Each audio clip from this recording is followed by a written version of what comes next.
नमस्कार, AB star news देख रहे हैं आप और देश लाइव में मैं हूं आपके साथ सोहन सिंह। देश लाइव में सबसे पहले बात करेंगे कानपुर की, जहां आग का तांडव देखने को मिला है। बांसमंडी में एआर टावर में देर रात 1:30 बजे शॉर्ट सर्किट के चलते आग लग गई, जिसके बाद देखते ही देखते आग ने विकराल रूप धारण कर लिया। देखते ही देखते एक के बाद एक कई दुकानें इस आग की चपेट में आ गई। हादसे में 6 कॉम्प्लेक्स की करीब 800 दुकानें जलकर राख हो गई हैं। आगजनी में अरबों रुपए के नुकसान की आशंका है। मामले की जानकारी मिलते ही प्रशासन हरकत में आया। साथ ही सेना, एयरफोर्स, पुलिस और फायर ब्रिगेड के जवानों ने मोर्चा संभाला।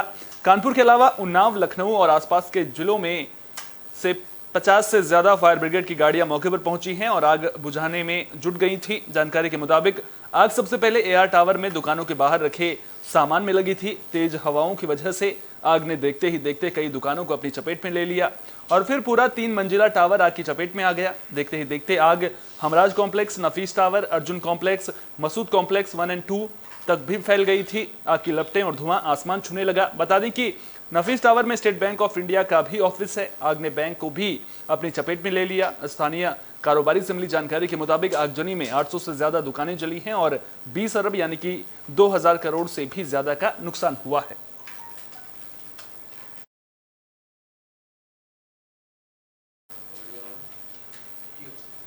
इंदौर के बेलेश्वर महादेव झूलेलाल मंदिर में हादसे में जो मृतक हैं उनकी संख्या बढ़कर 35 हो गई है। वहीं 20 से ज्यादा लोगों का अभी भी अस्पताल में इलाज चल रहा है। हादसे के बाद देर रात तक मंदिर में रेस्क्यू ऑपरेशन चलता रहा। रात को 12 से 1:30 के बीच 16 शव और निकाले गए थे और फिर सुबह रेस्क्यू ऑपरेशन दोबारा शुरू किया गया। बावड़ी की दीवारें और स्लैब तोड़कर लोगों को बाहर निकालने का काम शुरू किया गया। बावड़ी से निकल रहे काले पानी की वजह से रेस्क्यू ऑपरेशन में टीम को दिक्कतों का सामना भी करना पड़ा। दरअसल गुरुवार को मंदिर में रामनवमी पर पूजा की जा रही थी। इसी दौरान मंदिर परिसर के भीतर बावड़ी की गर्डर फर्जी से बनी छत पर 60 से ज्यादा लोग बैठे थे। इस दौरान स्लैब गिर गया था और लोग करीब 60 फीट गहरी बावड़ी में गिर गए थे। बावड़ी में बार बार पानी भरने और सीवरेज का पानी आने के कारण भी रेस्क्यू ऑपरेशन में दिक्कतें सामने आई। वहीं हादसे के बाद से मुख्यमंत्री शिवराज सिंह चौहान भी एक्टिव मोड में नजर आए। सीएम शिवराज ने सुबह घायलों और उनके परिजनों के साथ मुलाकात की, साथ ही घटनास्थल का भी दौरा किया। वहीं मामले को लेकर अब एक नई जानकारी सामने आ रही है। स्थानीय प्रशासन के मुताबिक मंदिर समिति ने बिना अनुमति के 30 साल पहले अवैध ढंग से बावड़ी को ढंक दिया था और जो लोग वहां पर पूजा कर रहे थे उन्हें यह भी पता नहीं था कि वे लोग बावड़ी पर बैठे हैं। निगम के रिकॉर्ड में दर्ज 629 बावड़ियों के लिस्ट में पटेल नगर की बावड़ी का कहीं भी जिक्र नहीं था। समिति ने बावड़ी पर जाली ढंक कर उस पर फर्श भी बना दिया था। जानकारी मिली है कि पिछले साल अवैध निर्माण की शिकायत के बाद निगम ने नोटिस जारी किया तो समिति अध्यक्ष सेवाराम गलानी ने बावड़ी खोलने की बात कही थी। आरोप यह भी लग रहा है कि नेताओं के हस्तक्षेप की वजह से निगम ने भी सिर्फ नोटिस देकर जिम्मेदारी पूरी की और कोई कार्रवाई नहीं की। जानकारी के मुताबिक 23 अप्रैल 2022 को रहवासियों की शिकायत पर समिति अध्यक्ष को अवैध निर्माण को लेकर नोटिस दिया गया था, जिस पर 25 अप्रैल को अध्यक्ष गुलानी ने जवाब दिया था कि कोई निर्माण अवैध नहीं है, निगम धार्मिक भावनाएं भड़काने का काम ना करे। 30 जनवरी 2023 को स्नेहनगर विकास मंडल की शिकायत पर भी नोटिस दिया गया था, जिस पर अवैध निर्माण ना होने की बात कही गई थी। अब मुख्यमंत्री शिवराज सिंह चौहान ने आसपास मौजूद सभी बावड़ियों और कुएं की जांच के आदेश दे दिए हैं। साथ ही साथ पुलिस ने इंदौर हादसे को लेकर मंदिर में जो हादसा हुआ था उसे लेकर केस भी दर्ज कर लिया है। डेफिनेटली ये एक बहुत ही पुराने बावड़ी था, उसमें डेप्थ भी ज़्यादा था और लगातार पानी का सोर्स लगातार पानी भी आ रही थी, तो उस पानी को लगातार डी वाटरिंग भी करना पड़ा। एंड इसका डेप्थ बहुत ज़्यादा होने के कारण पहले तो सकुशल कौन जिंदे थे उन लोगों को रेस्क्यू किया गया। उसके बाद मतलब कितने भी डेड बॉडीज मिली है उनका रिकवरी किया गया। उसके बाद पूरा का डी वाटरिंग किया गया। जैसे डी वाटरिंग किया सीपेज के माध्यम से वापस उसका पानी आ गई थी, उसको डी वाटरिंग लगातार करना पड़ा। और ये बहुत पुराना कुआं है, उसमें काफी सिल्ट भी है, काफी सारा मटेरियल्स भी जैसे कि कुआं कवर्ड था, उसमें कंस्ट्रक्शन मटेरियल से लेकर फर्शी पत्थर से लेकर सब कुछ अंदर गिरा हुआ था। उसके बीच में रेस्क्यू ऑपरेशंस करना पड़ा। रामनवमी के दिन जहां एक और देश भर में धूम देखने को मिली, वहीं पश्चिम बंगाल, महाराष्ट्र और गुजरात से हिंसा की खबर सामने आई। तो गुजरात, महाराष्ट्र और पश्चिम बंगाल में हिंसा, हंगामा और खूब बवाल देखने को मिला। हिंसा, पथराव और आगजनी की घटनाएं सामने आई, जिस पर अब पुलिस ने कार्रवाई शुरू कर दी है। मुंबई में रामनवमी शोभा यात्रा के दौरान हुई झड़प में 300 से ज्यादा अज्ञात के खिलाफ केस दर्ज किया गया है। वहीं पश्चिम बंगाल के हावड़ा में अब तक 36 लोगों को अरेस्ट कर लिया गया है। गुजरात के वडोदरा में भी पुलिस ने 22 लोगों को हिरासत में लिया है। बता दें कि गुजरात के वडोदरा में शोभा यात्रा पर 2 अलग अलग जगहों पर हमला किया गया था। सबसे पहले फतेहपुरा और उसके बाद कुंभारवाड़ा में पत्थरबाजी की गई। हालांकि इन घटनाओं के पीछे की वजह अभी साफ नहीं हो पाई है। वहीं पश्चिम बंगाल के हावड़ा में भी कुछ लोगों ने शोभा यात्रा पर पथराव किया। पुलिस ने मौके पर पहुंचकर हालात को काबू कर लिया था, लेकिन उससे पहले दंगाइयों ने सड़क पर खड़े वाहनों में तोड़फोड़ कर दी थी। हालात बिगड़ने के बाद इलाके में सभी दुकानें बंद हो गई थी। इससे पहले बुधवार रात को महाराष्ट्र के संभाजी नगर में भी 2 समुदायों के बीच पथराव की घटना सामने आई थी। हमले में 2 पुलिसकर्मियों समेत 5 से 6 लोग घायल हो गए थे। अब जानकारी मिल रही है कि एक शख्स की मौत हो गई है।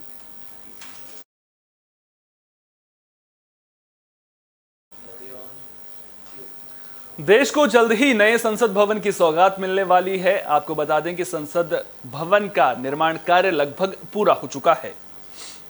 पीएम मोदी नए संसद भवन का निरीक्षण करने पहुंचे थे। उनके साथ लोकसभा स्पीकर ओम बिरला भी मौजूद रहे। पीएम मोदी ने वहां 1 घंटे से ज्यादा वक्त बिताया और भवन का निरीक्षण भी किया।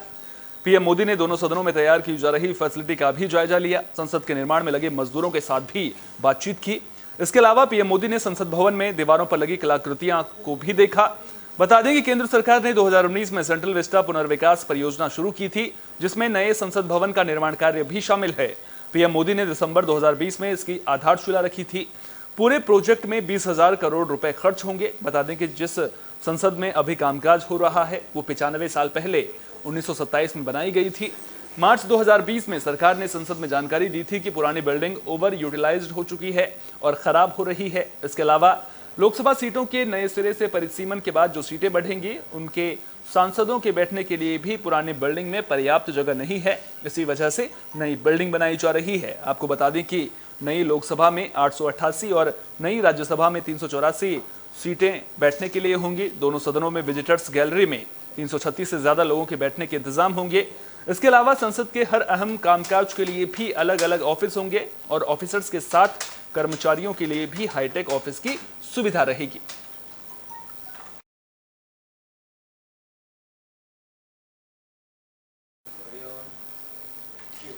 कर्नाटक में विधानसभा चुनाव की तारीखों का ऐलान हो चुका है और विधानसभा चुनाव की तारीखों का ऐलान होते ही सियासी पार्टियों ने सियासी बिसात बिछानी भी शुरू कर दी है।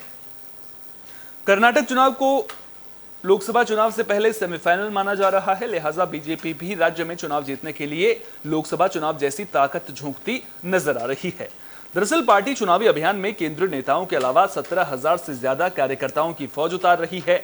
जानकारी के मुताबिक कर्नाटक के सभी 6 रीजन में पार्टी पदाधिकारी मौजूद रहेंगे और जनसंपर्क और अन्य जिम्मेदारियों को निभाएंगे। राज्य की सभी 224 सीटों पर पार्टी के करीब 75 कार्यकर्ता चुनाव प्रचार खत्म होने तक मौजूद रहेंगे, यानी कि हर एक सीट पर 75 कार्यकर्ता मौजूद रहेंगे। जानकारी के मुताबिक बीजेपी हिंदी भाषी राज्यों के कार्यकर्ताओं को उन जगहों पर तैनात करेगी जहां हिंदी भाषी लोग रहते हैं। पार्टी कार्यकर्ताओं के वर्गीकरण का काम कर रही है। बता दें कि कर्नाटक में विधानसभा चुनाव के लिए 10 मई को वोटिंग होनी है। चुनावी नतीजे 13 मई को आएंगे।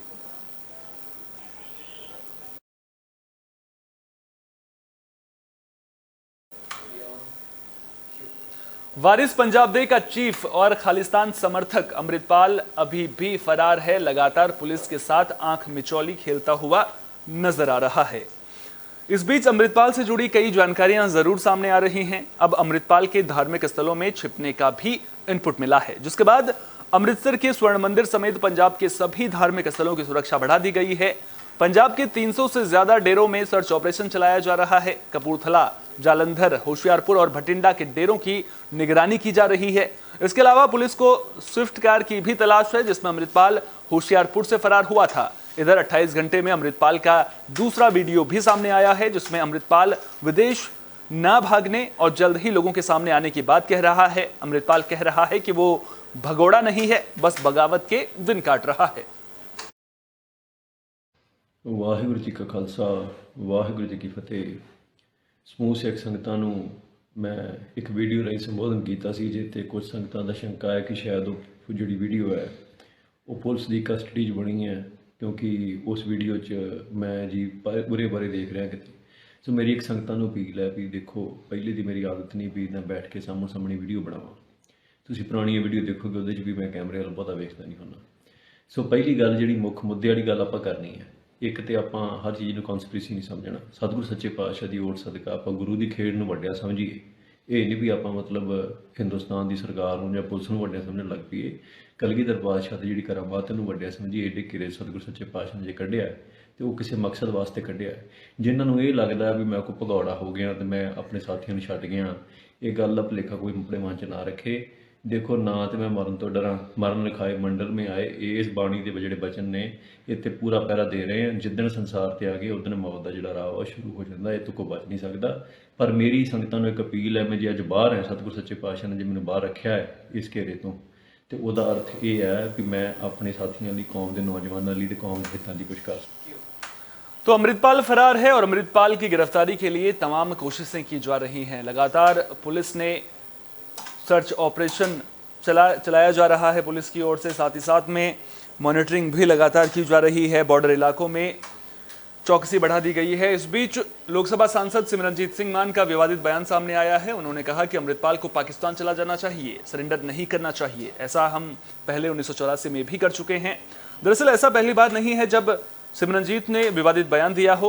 इसके अलावा वो कई मौकों पर खुलकर अमृतपाल की पैरवी भी कर चुके हैं। कुछ दिनों पहले सिमरनजीत ने कहा था कि उन्हें डर है कि कहीं अमृतपाल का एनकाउंटर ना कर दिया जाए। अगर ऐसा होता है तो दुनिया भर में सिखों के बीच ये एक बड़ा मुद्दा बन जाएगा। सिमरनजीत ने सरकार से कहा था कि ऐसा कुछ भी ना करें जिससे अमृतपाल का खात्मा हो जाए। जानकारी मिली है कि अमृतपाल पिछले 2 दिनों से अमृतसर में घुसने की कोशिश कर रहा है। वो होशियारपुर से भागने के बाद अमृतसर से 10-12 किलोमीटर की दूरी पर रुका है। वहीं पुलिस बैसाखी से पहले अमृतपाल को गिरफ्तार करने की कोशिश कर रही है।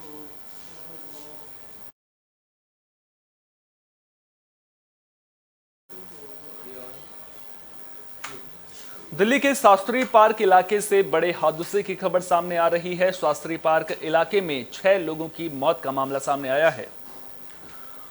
तो पूर्वी दिल्ली के शास्त्री पार्क इलाके में 6 लोगों की मौत का मामला सामने आ रहा है। बताया जा रहा है कि ये लोग रात में गद्दे पर मोर्टिन जलाकर सो गए थे, जिससे गद्दे ने आग पकड़ ली। दम घुटने से मौत बताई जा रही है। 8 लोग सो रहे थे, जिसमें से 6 की मौत हो गई है। जिला पुलिस उपायुक्त जॉय टर्की ने मौत की पुष्टि की है। शुक्रवार सुबह 9 बजे पुलिस को मामले की जानकारी मिली थी कि एक घर में 8 लोग अचेत मिले हैं। सभी को जगप्रवेश चंद अस्पताल में भर्ती करवाया गया है, जिसमें से 6 को डॉक्टर ने मृत घोषित कर दिया है। मृतक शास्त्री पार्क में मछली मार्केट के पास रहते थे।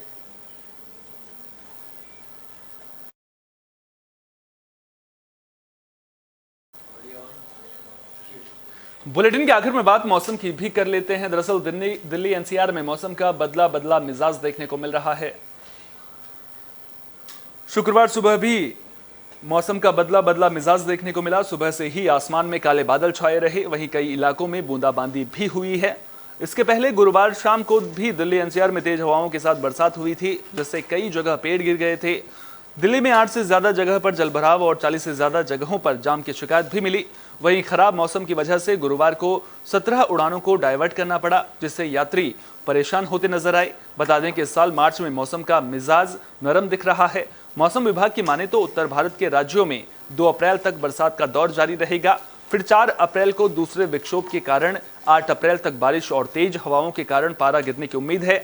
हैरान करने वाली बात यह है कि पिछले साल मार्च का महीना भारत में सबसे गर्म था, लेकिन इस साल बरसात की वजह से तापमान में लगातार गिरावट देखने को मिल रही है।